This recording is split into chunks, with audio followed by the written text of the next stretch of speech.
Historical mission led by the Chinese Communist Party? China News. Chinese Communist Party?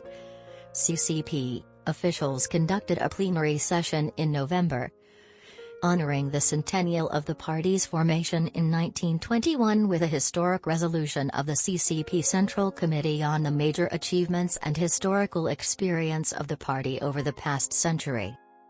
It has been generally observed that this was just the third time the CCP has done such an exercise. Only under Mao Zedong in 1945 and Deng Xiaoping in 1981 did party leaders formally take stock of China's historical experience and lessons learned.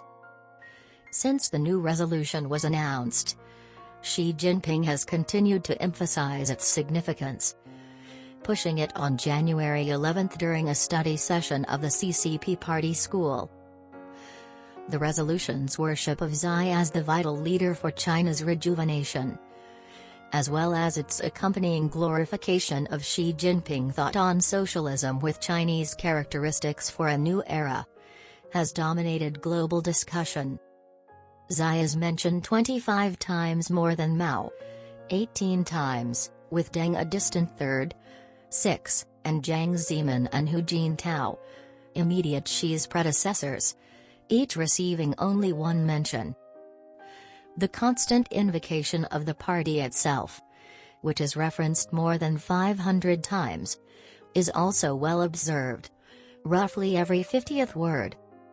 This emphasis on Xi and the party, however, was widely anticipated and unsurprising, given the growth of Xi's personality cult over the previous several years, as well as the increasingly explicit reinforcement of the party's legitimacy over the same period.